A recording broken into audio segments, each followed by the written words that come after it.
માનસીના પપ્પાની વાત કરું. માનસીના પપ્પા એવા હતા કે ભજન સાંભળે ને જ્યાં જ્યાં દૂર પેલા ગામડામાં, તો જ્યાં જ્યાં ભજન સાંભળે ને ત્યાં ત્યાં દોડી જાય. ઘરમાં કહે જ નહીં કોઈને.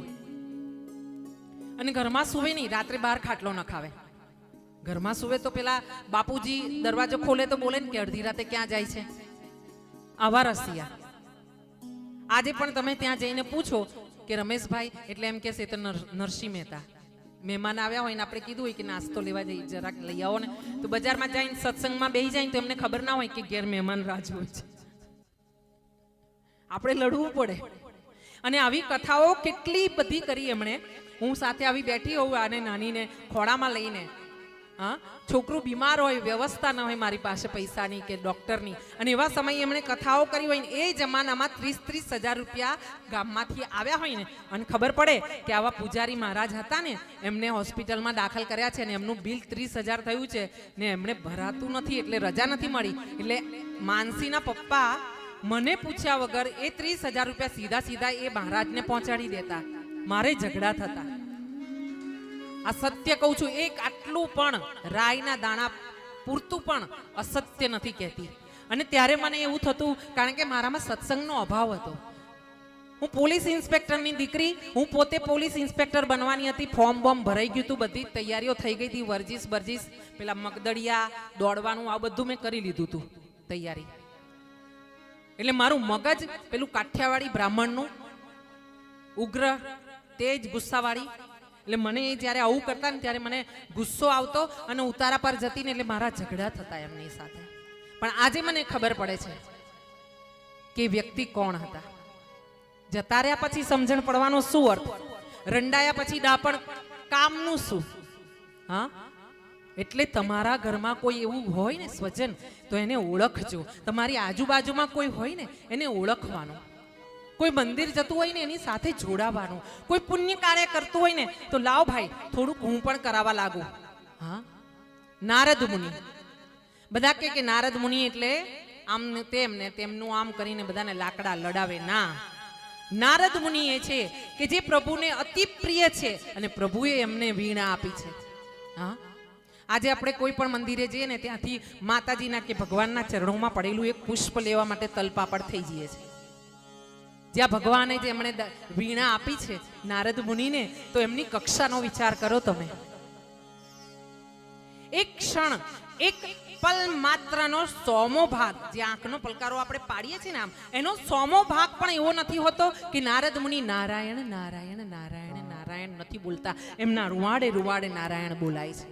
એવા નારદ મુનિ છે. અને એક એવો બીજો ભગત છે અર્જુન, કે પોતાના સખાનું ઊંઘમાં પણ નામ લે. સખા નારાયણ કૃષ્ણ, સખા નારાયણ કૃષ્ણ. એવી દ્રૌપદી, કે દ્રૌપદીએ પ્રભુને સેવ્યા અને ભગવાને એને નામ આપ્યું કૃષ્ણ. દ્રૌપદીનું બીજું નામ પડ્યું કૃષ્ણ. ભગવાને એને પોતાની મિત્ર બનાવી. હા, સખી. અહીંયા નારદજી છે એ બધા દેવોના ઋષિ છે, એટલે એમનું નામ છે દેવર્ષિ નારદ. એમના ચરણોમાં સાષ્ટાંગ દંડવત પ્રણામ કરીએ અને આગળ વધીએ. જેમને કર્મ કે કર્મનું બંધન ક્યારેય નડ્યું નથી, એવા એકદમ મુક્ત, જેમને ક્યારેય કોઈ તકલીફ કે હાસ્ય કે વિષાદ એમને પોતાના ચહેરા પર આવ્યો નથી, એવા મુક્ત એવા દેવર્ષિ નારદ છે. બ્રહ્માજીના માનસ પુત્ર છે.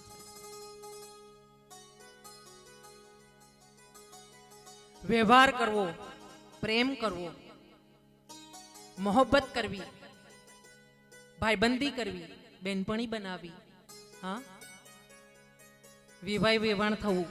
મેં સાંભળ્યું લીમડાવાળા ભાઈના મોઢે કે આ 2 વેવાઈઓ છે અને 2 વેવાઈઓ થઈને એટલા મોટા મોટા કામ કરે છે, લગ્નો કરાવે છે, અને કેટલી ગરીબ દીકરીઓને અત્યાર સુધીમાં પરણાવી છે અને મોટા મોટા યજ્ઞ કરાવીને બધાને જમાડે છે, ધુમાડે બંધ. હા, મને તો આનંદ થાય. અને નવાઈ એ લાગી, હારું વેવાઈ વેવાઈ કે આવા ભાઈબંધ હોય. ગોરધનભાઈ હે ને, ગોરધનભાઈ છે એક. હા, હું તો કહું જય જય હો તમારે, તમારા 2 વેવાઈઓની જય જય હો, રતનસિંહભાઈ ને ગોરધનભાઈ. હા, મને નામ યાદ રહી ગયું જો, નહીતર મને ભૈરવભાઈ, રાજુભાઈ અને મહારાજ ને માયાબેન, આટલું જ યાદ હતું અત્યાર સુધી. જય જય હો તમારી, જય જય હો. ભગવાન આવી દયા કરે કે તમે આનાથી વધારે હજુ ભગવાનની દયાનો પાર ના રહે તમારા ઉપર. તમને બીજું કોઈ કામ સૂજે નહીં, આવા પરોપકારી કામ કરતા રહો. કારણ કે આ દીકરીઓને કન્યાદાન દેવાને, પારકી દીકરીઓને, પોતાની દીકરીઓને આપતા કન્યાદાન આપણે ફાંફા થઈ જાય છે. હા, 56 ની છાતી વાળાનું કામ છે આવું બધું કામ કરવાનું. ધન્ય છે તમને. મિત્રતા કરવી, પ્રેમ કરવો, લગ્ન કરવા. પ્રેમ કરવો એટલે કોઈ એવું ના સમજશો કે પ્રેમ કરવો એટલે પાપ છે. પ્રેમ કરવો, શુદ્ધ પ્રેમ કરવો. તારી પાસેથી મારે કશું ના જોઈએ, પણ હું તને પ્રેમ કરું છું. હા, હું મારા વાલાને ગોવિંદને પ્રેમ કરું છું. તારી પાસેથી કશું નહીં જોઈએ, તારું એકવાર મોઢું જોઉં ને હું તો ખુશ.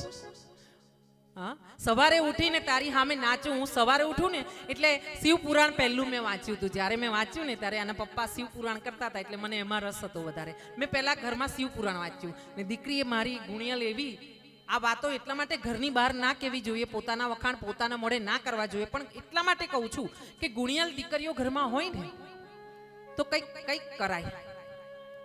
દીકરી નોકરી કરતી હતી ટીચરની, ઘર સંભાળતી હતી, મને એવું કહેતી હતી કે મમ્મી તું તારું ભાગવત ને તારું મહાશિવ પુરાણ વાંચ, તારી કથાઓ ચાલે છે ને તો તું આ બધું વાંચન કર અને લખાણ કર, હું ઘર બધું જ સંભાળી લઈશ. મેં પહેલા શિવ પુરાણનો અભ્યાસ કર્યો, એને નાનું કરીને એક નાનો ગ્રંથ બનાવ્યો. એમાં મેં એવી રીતે કર્યું છે, આજ પછી હું જો ન હોઉં ને મારા દીકરા દીકરીઓને ગ્રંથ કરવો હોય ને તો આમ વાંચી જાય ને તોય ખબર પડી જાય કે આ જગ્યાએ આ નાની વાત કહેવાની, અહીંયા ધૂન ગાવાની, અહીં જય બોલાવાનું, અહીંયા આ ભગવાનની વાત કરવાની, આના પછી આ વાત કરવાની, આ શ્લોક બોલવાનો. એવી રીતે મેં આખો ગ્રંથ શિવ પુરાણ લખ્યો પહેલા. પછી મેં દેવી ભાગવત લખ્યું, પછી ભાગવતજી આવ્યા મારી પાસે. મેં શિવજીને બહુ મનાવ્યા. ત્યારે 5-5 કલાક એક જગ્યા પર બેસીને મેં શિવજીનું મહાશિવ પુરાણ વાંચ્યું ને ત્યારે ભગવાને એવી દયા કરી કે મને મારા વાલાની સાથે મેળવી આપી. એને વિચાર કર્યો કે આ એકલી છે અને એને મન તડપે તો કોને વાત કરશે. હા, ભોળિયાનાથ તો ધ્યાનમાં બેસી ગયા હોય, સમય ન અપાય તો. એટલે ભગવાને મને મોરલી વાળા જોડે મેળવી આપી. અને સવાર પડે ને એટલે શિવ પુરાણમાં લખેલું છે કે ભગવાનની સામે સવારે એકવાર તમે જો ભાદરવામાં લાકડી પકડીને નાચો ને શિવજીની સામે તો પછી જિંદગીમાં ક્યાંય નાચવું ના પડે. આવું શિવ પુરાણમાં મેં વાંચ્યું હતું, ભાદરવામાં નાચવાનું. તો પણ મેં તો નક્કી જ કરી દીધું કે ભાદરવો શું ને આસો શું, કારતક શું, ચૈત્ર શું, મારે તો 12 દિવસ એક જ. હું તો સવારે ઉઠું એટલે પથારીમાંથી ઉઠીને પહેલી તો નાચું મારા લાલાની હાથે. હા, અને કહું ગોવિંદ મેરો હે, ગોપાલ મેરો હે, ગોવિંદ મેરો હે, ગોપાલ મેરો હે, वो श्री बांकी बिहारी नंदलाल मेरो है, वो श्री बांकी बिहारी नंदलाल मेरो है, गोविंद मेरो है, गोपाल मेरो है.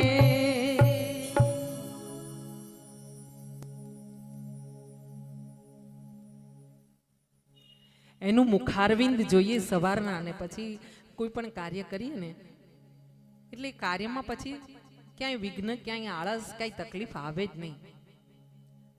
આ તો સંસારના નાના નાના કામ છે આપણા, તો તમારા ને મારા. હા, આ તો ગિરિવરધારી છે, ટચલી આંગળીએ તો આખો પર્વત ઉપાડી લે. એના માટે કોઈ કાર્ય અશક્ય ક્યાં છે? શક્ય જ. અશક્ય નામની કોઈ વસ્તુ ગોવિંદના જીવનમાં આવી જ નથી. હા, મોટા મોટા તૃણાવ્રત ને મોટા મોટા રાક્ષસો, કંસ ને આ ને જરાસંઘ ને જેટલા આવ્યા, આવા દો ને. હા, આવા દો, તમારી ઈચ્છા છે ને આવો, અંતે તો મારી શરણમાં આવો છો ને. ખોટું કરો છો પણ મારી શરણમાં આવો છો ને, મારી સામે સમક્ષ આવો છો ને. સ્વીકાર કર્યો છે ભગવાન. અહીંયા નારદજીના ચરણોમાં પ્રણામ કરીએ અને એમ કહેવાય કે પદ્મ પુરાણનું સર્જન નારદજીએ કર્યું છે અને 5 રાત્ર નારદ 5 રાત્ર પણ પ્રભુના ઉપદેશ દ્વારા જ રચના થઈ છે. અહીંયા ધર્મના પત્ની એવા મૂર્તિથી નર અને નારાયણ રૂપે પ્રભુ પ્રગટ થયા છે. બોલીએ નર નારાયણ ભગવાન કી જય. એમણે કઠણ તપસ્યા કરી છે ને એમની તપસ્યાને ભંગ કરવા માટે ઇન્દ્ર મહારાજે એક અપ્સરાને મોકલી છે ને તે વખતે નર અને નારાયણમાંથી નરે પોતાની જંગામાંથી જ બીજી એક અપ્સરા ઉત્પન્ન કરી, ઉર્વશી રંભા, અને એને પછી ઇન્દ્રને સોંપી કે તું ઇન્દ્ર દેવ તમે શું તમે અપ્સરાને મોકલીને અમારું તપ ભંગ કરવાના? લો, અમારા શરીરમાંથી જ આવી અસંખ્ય અપ્સરાઓ અમે ઉત્પન્ન કરી શકીએ છીએ. હા, આ પછી 5મા જન્મ્યા છે કપિલ મુનિ, જે દેવહૂતિ અને કદર્મ મુનિના સંતાન છે. 9 દીકરીઓ છે. આ કદર્મ મુનિએ એવું વિચાર કરેલો કે હું જો લગ્ન કરું ને, ભગવાનની પાસે માંગ્યું, મને એવી કોઈ સ્ત્રી પાત્ર મને એવું આપો કે જેના સાથે, જે મારી સાથે પગલે પગલું માંડી શકે. અને કદર્મ મુનિએ આ જ્યારે માંગ્યું ત્યારે એમનું દેવહૂતિ દેવી સાથે લગ્ન થયું છે. દેવહૂતિ માતાએ કદર્મ મુનિની અસંખ્ય વર્ષો સુધી સાધનામાં મુનિ બેઠા છે. કદર્મ મુનિ અને માતાએ સેવા કર્યા કરી છે. માતાએ પોતાના શરીરનું ધ્યાન નથી રાખ્યું, પોતાના પતિની સેવા કરવા માટે. અને જ્યારે મુનિએ આંખો ખોલીને જોયું છે તો પોતાના પત્નીને સામે બેઠેલા જોયા છે અને વિચાર કર્યો છે, ઓહો, આ સતી જુઓ, મારી સેવામાં પોતાની કાયાને એને કૃશ કરી નાખી છે. ભગવાને એવું કીધું કે તમે બિંદુ સરોવર જે સામે છે, અત્યારે કદાચ પ્રભાસ પાટણમાં આપણે બિંદુ સરોવર આવેલું છે, અને ત્યાં આપણા માતા રામ કોઈ સ્વર્ગે ગયા હોય આપણા જીવનમાં, આપણા પરિવારમાં, તો એ માતારામનું શ્રાદ્ધ ત્યાં થાય છે બિંદુ સરોવર પર. જો ત્યાં થાય શ્રાદ્ધ તો માતારામની ગતિ થાય છે દરેક માતાઓની. બિંદુ સરોવરમાં સ્નાન કરાવ્યું છે. માતા ફરીથી યુવાન થયા છે અને એમને લઈને વિમાનમાં અવકાશમાં આનંદ કરવા માટે ઋષિ નીકળ્યા છે. અને જ્યારે ઋષિ અને આ ઋષિ મુનિ એવા ગુરુપત્નીના લગ્ન થયા હતા ત્યારે ઋષિએ એક શરત રાખી હતી અને કહ્યું હતું કે મારે અમુક સમય પછી સંન્યાસ ધારણ કરવાનો છે, ગૃહસ્થાશ્રમ હું છોડી દઈશ. માતાએ કહ્યું તું મને એક દીકરો આપજો અને પછી હું એના સહારે જીવી જઈશ, તમે તમારી રીતે વાનપ્રસ્થાશ્રમમાં તમે તમારું ભગવાનનું નામ સ્મરણ કરજો. આમ વિમાનમાં વિચરણ કરતા, વિહાર કરતા કરતા માતાને 9 પુત્રી થઈ છે. અને ઋષિએ કીધું છે કે દેવી હવે હું સંસાર છોડું છું. માએ કીધું તું તમારું વચન ભૂલો છો, તમે મને કહ્યું તું એક દીકરો દેશો અને એક દીકરો દીધા પછી તમે આરામથી જાઓ. અને અહીંયા કપિલ દેવનો જન્મ થયો છે. એવા કપિલ દેવ મુનિના ચરણોમાં વારંવાર નમસ્કાર કરીએ ને જય જયકાર કરીએ. બોલીએ કપિલ દેવ ભગવાન કી જય. કદર્મ મુનિ વનમાં ગયા છે, ભગવાનની સાધના કરી છે અને લીન થયા છે. અને આ બાજુ મા દેવહૂતિ અને પોતાનો દીકરો કપિલ દેવ, મા ને દીકરાનું જોજો કેવું તાદામ્ય છે અહીંયા. હા, દીકરો માનો ગુરુ બન્યો છે અને માને ઉપદેશ આપી રહ્યો છે, માને સમજણ આપી રહ્યો છે ભગવાન, હા, પરમ તત્વની. કપિલ દેવ ધન્ય છે એવી માતાઓ કે જેમના દીકરા એ છે કે માને સમજી શકે છે. નહીં તો લગભગ એક શબ્દ આવે, હા તને કઈ સમજણ ના પડે, તું બોલીશ નહીં, તને કઈ સમજણ ના પડે, આવું લગભગ 100% ઘરમાં આવું સંભળાય. હા, પહેલી વાર જ્યારે બોલે ને કે તને સમજણ ન પડે ત્યારે 2 આપી દેવાની આમ કાન પાછળ અને કહેવાનું સમજણ પડે કે ન પડે તારું મોઢું હમણાં શાંતિ રાખો, જ્યાં સુધી હું જીવું છું તારું ભલું કરવા માટે જ જીવું છું, તારું ખરાબ કરવા માટે કોઈ મા બાપ એવું ના વિચારે કે પોતાના બાળકોનું ખરાબ થાય, આટલું પણ. અને હું આ અહીંથી કહી રહી છું ને જ્યાં જ્યાં અવાજ જતો હોય, જે પણ બાળકના કાન સુધી અવાજ જતો હોય, 2 હાથ ને ત્રીજું માથું જોડું છું કે મા બાપની આંખમાં આંસુ ના આપશો. ના આપશો. કેમ? બાપે તો આખું જીવન ઘસી નાખ્યું, પણ માએ તો પોતાનું શરીર ફાડીને તમને જન્મ આપ્યો છે. હે, એને નો વિચાર કર્યો.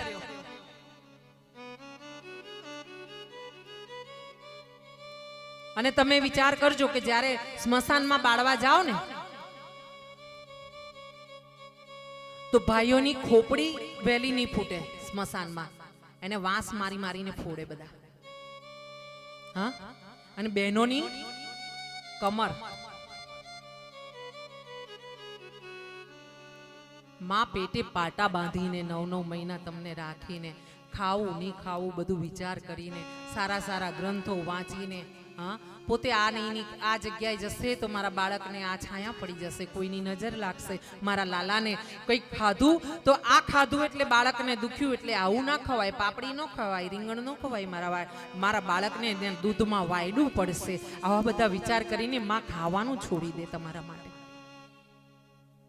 જરાક તમે રાત્રિના સમયમાં આરામ કરતી હોય ને માં, હા, એવા દવાખાનામાંથી આવેલી માં, જેનું શરીર હજુ એવું હોય કે એનાથી પડખું ન ફરાતું હોય પથારીમાં, અને એવા સમયમાં માં જાગીને ઊભી થઈ જાય. એને એમ થાય મારો લાલ, મારું બાળક હમણાં રડશે, અને એ માં ઊભી થાય ને પછી 2 મિનિટ પછી એ બાળક રડે. માને પહેલી ખબર પડે કે હમણાં 2 મિનિટ પછી મારું બાળક રડવાનું છે, ભીનું કરવાનું છે, એને પેટમાં દુખવાનું છે. 2 મિનિટ પહેલા એની માને ખબર પડી જાય. તને તો પછી પેટમાં દુખે, તને તો પછી ભીનું થાય, એ પહેલા તો તારી માને ખબર પડી જાય. ઊંઘમાંથી ઉઠીને તને ખોળામાં લઈ લે, હા, પોતાના લોહીનું અમૃત બનાવીને તને પીવડાવીને મોટો કરે, પોતે ભૂખી રહી જાય અને તને કોળિયા ભરાવે. એ માં જગદંબા. આજે માયાદેવી બેઠી છે ને, એને પગે ના લાગશો. જે ત્યાં ડુંગરવાળી ડોશી બેઠી છે ને અંબાજી, તેને પણ પગે ના લાગશો. હું એની હાજરીમાં કહું છું. પણ તમારી માં જે છે ને, જન્મ આપનારી માં, અગર આજે હોય તો એને, અને ના હોય તો એના ફોટાને, એની આત્માને પગે લાગી લેજો અહીં બેસીને, અને કાયમ માટે એનું ઋણ યાદ રાખીને સવાર પડે એક વાર માને પગે લાગી લેજો. પેલી ડુંગરાવાળી એવું નહીં કે મારી પાસે કેમ ન આવ્યા. એ પહેલા એમ પૂછશે ત્યાં જશો ને કે તારી ઉમરાવાળી ખુશ હતી તું ઘરેથી નીકળ્યો તો ત્યારે? હા, તારી ઉમરાવાળી ખુશ હતી તું નીકળ્યો તો ત્યારે? તો તું મારી પાસે આવ, મને 1000ની ચુંદડી ચડાવ. બાકી તું અહીંયા 1000 વાર માથું ટેકીને નાક ઘસીને મરી જાય ને, તને મારા આશીર્વાદ ના મળે. આવું અંબા કે સાક્ષાત જગતજનની છે આપણી માં, જન્મ આપનારી જગદંબા છે, આદ્ય શક્તિ છે માં. સમજણ ન પડતી હોય તો ઠીક છે, પણ વારે વારે જ્યારે વડીલો દ્વારા આવા સત્સંગ દ્વારા તમને સમજણ આપવામાં આવે અને છતાં પણ તમારી ભૂલ થાય ને, તો માને આંખમાં આંસુ આપવા વાળા આ સિંગડા વગરના દૈત્યોને પછી દુનિયામાં ક્યાંય માફી નથી. પછી કોઈ પણ દેવના તમે યજ્ઞ કરાવશો ને, કોઈ પણ દેવને તમે પૂજન કરાવશો ને, ઉપવાસ કરશો ને, તો ત્યાં તમારી માફી ક્યારેય થશે નહીં, નહીં, નહીં, નહીં થાય. આ ગેરંટી આ પુસ્તકો પણ આપે છે, ગ્રંથો પણ આપે છે, ભગવાન પણ આપે છે, ને હું પણ આપું છું. કરવાનું એક કામ છે, અને એ ન થાય તો પછી ફટ છે તમને. હા, એટલે જ આપણા ગુજરાતીમાં કીધું છે કે જનની જણ તો ભગત જણજે ને, કાં દાતા કાં સુર, ને નહીતર રહેજે વાંજણી તારું મત ગુમાવીશ નૂર. હા, કોઈ કવિ આવું કહ્યું, ભગત જણજે. પહેલો ભગત, એક ભગત જન્મ આપશે ને તું, તો 1000 માણસોને તારી દેશે એના વ્યવહારથી, વચનથી. અને કાં તો ભગત ન થાય ને તો હે માં કોઈ દાતાને, હા, કે જે 2 હાથ આમ કરે. જો કોઈ એવા વ્યક્તિ હોય સમાજમાં આપણી નજર સામે હોય છે, આમ જ હાથ રહે, મરે ને ત્યાં સુધી આમ રહે, આમ, હા, આમ, આમ. અને કોઈ એવા બિચારા બાપડા એવા જન્મ્યા હોય જેના અભાગ્યાઓના કરમ ફૂટ્યા હોય કે જેના હાથ હોય આમ, જ્યાં જાય ત્યાં આમ. તમારા મા બાપના હૃદય ઠર્યા હોય ને, એની આંતરડી ઠરી હોય ને, એની આંખમાં આંસુ ના આવ્યા હોય ને, ત્યારે તમને આમ કરવા માટે જન્મ આપ્યો હોય ભગવાને. તમારા નસીબમાં ક્યાંય પણ આડી અવરી રેખાઓ લખાઈ હોય ને, તે મા બાપના આનંદને કારણે એ રેખાઓ સીધી થઈ જાય. હા, મેં કેટલા આઈને જોયા છે, આખી જિંદગી જતી રહે ને